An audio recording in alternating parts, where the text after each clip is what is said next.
जय श्री राम। जय श्री राम।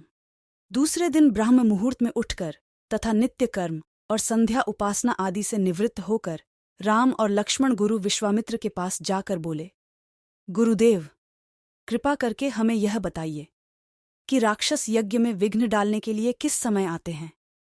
यह हम इसलिए जानना चाहते हैं कि कहीं ऐसा न हो कि हमारे अनजाने में ही वे आकर उपद्रव मचाने लगें। दशरथ के वीर पुत्रों के इन उत्साह भरे इन वचनों को सुनकर वहां पर उपस्थित समस्त ईर्षि मुनि अत्यंत प्रसन्न हुए और बोले, हे रघुकुल भूषण राजकुमारों, यज्ञ की रक्षा करने के लिए तुमको आज से 6 दिनों तथा रात्रियों तक पूर्ण रूप से सावधान मुद्रा में और सजग रहना होगा। इन 6 दिनों में विश्वामित्र जी मौन होकर यज्ञ करेंगे।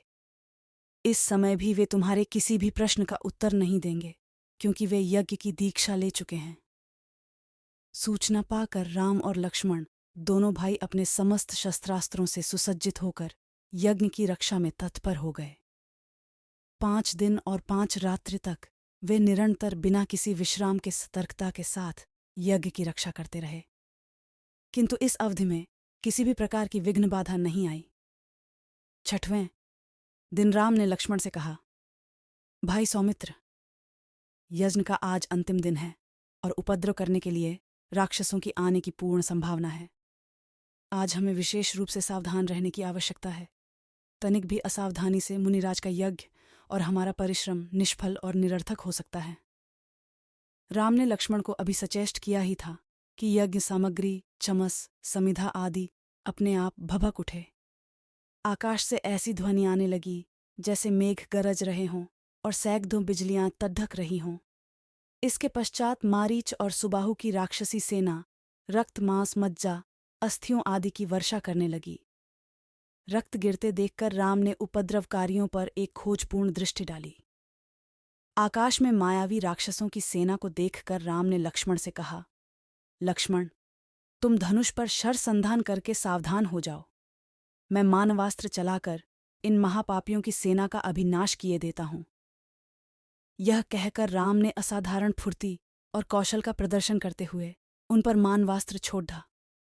मानवास्त्र आंधी के वेग से जाकर मारीच की छाती में लगा और वह उसके वेग के कारण उड़ियचकर 100 योजन अर्थात 400 कोस दूर समुद्र में जा गिरा। इसके पश्चात राम ने आकाश में आग्नेयास्त्र फेंका, जिससे अग्नि की एक भयंकर ज्वाला प्रस्फुटित हुई और उसने सुबाहु को चारों ओर से आवृत कर लिया। इस अग्नि की ज्वाला ने क्षण भर में उस महापापी को जलाकर भस्म कर दिया।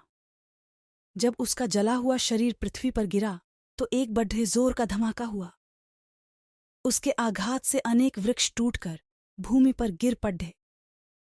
मारीच और सुबाहु पर आक्रमण समाप्त करके राम ने बचे खुचे राक्षसों का नाश करने के लिए वायव्य नामक अस्त्र छोड़ ढाक दिया। उस अस्त्र के प्रहार से राक्षसों की विशाल सेना के वीर मर मर कर औलों की भांति भूमि पर गिरने लगे।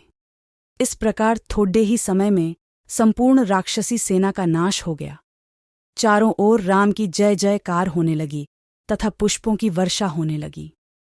निर्विघ्न यज्ञ समाप्त करके मुनि विश्वामित्र यज्ञ वेदी से उठे और राम को हृदय से लगाकर बोले, हे रघुकुल कमल, तुम्हारे भूभजल के प्रताप और युद्ध कौशल से आज मेरा यज्ञ सफल हुआ।